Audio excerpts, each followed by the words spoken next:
საპროტესტო აქცია გაიმართა დღეს აჭარის ფინანსთა და ეკონომიკის სამინისტროსთან უწყების წინ დღეს ელექტროენერგიის მიწოდების მოთხოვნით ქალაქის ტერიტორიაზე სხვადასხვა ობიექტში თვითნებურად შესახლებული ადამიანები შეიკრიბნენ მათი მტკიცებით სამინისტროს აჭარის უმაღლესი საბჭოსა და მთავრობის თავმჯდომარისაგან დაევალა ეშვამდგომლა ენერგოკომპანიასთან და შუქის მიწოდება უზრუნველეყო, თუმცა სამინისტრომ ენერგოპრო ჯორჯიას ელექტროენერგიის მიწოდება მხოლოდ ხელვაჩაუში ყოფილი 53 ბატალიონის ტერიტორიაზე სთხოვა. დანაპირები ვერ შეასრულა ვერც აჭარის უზენაესმა საბჭომ, ვერც აჭარის მთავრობამ, ვერც ბატონმა დათო ბალაძემ. გავალებთ ელექტროენერგიის მხრივ პროენერგო ჯორჯიას, სანამ აჭარის მთავრობა შეადგენს თავის კომისიას, შეისწავლის ამ ხალხის შესახლებას კანონიერს თუ უკანონოდ, გაჭირვებულს და ასე შემდეგ.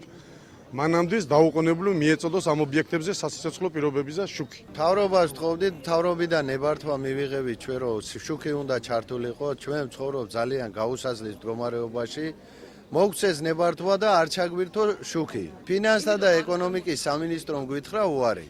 რატომ მიზეზი არ ვიცი მიზეზი რა იყო, მაგაზე ვერ გეტყვი ვერავის. ვიყავით მოსულები ჭურკვეიძესთან, ბალაძესთან და გვითხრა თქვენი ტერიტორია გაყიდულიაო.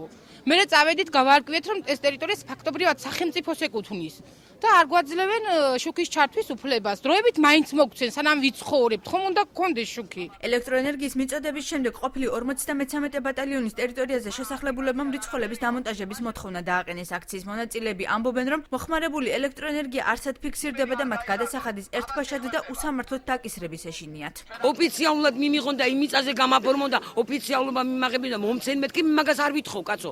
დროებით სანამ გადაიმოწმება, სანამ ხო გადასახედის სტატუსით მოვიდნენ, შეამოწმონ ვისაც ეკუთვნის, ვისაც არ ეკუთვნის, ვინც დაკმაყოფილდება, არ დაკმაყოფილდება და იმის მეშვეობით გააკეთონ ისე რომ ეს თანხა რომ არ გადაისრიცხება იქ ბუეში, უბრალოდ ელემენტარულად არ ჩამოგვიჭრა ხვალ და ზეგ. აქციის მონაწილეებთან ერთად დღეს უფლებადამცველი თამაზ ბაკურიძეც იმყოფებოდა. ფინანსთა მინისტრი ეძებს რაღაცა მიზეზს, რომ დენი არ მიაწოდოს აი ამ აღნიშნულ ობიექტებს. რატომ ეძებს ამ მიზეზს? რა არის ხელშემშლელი ფაქტორი?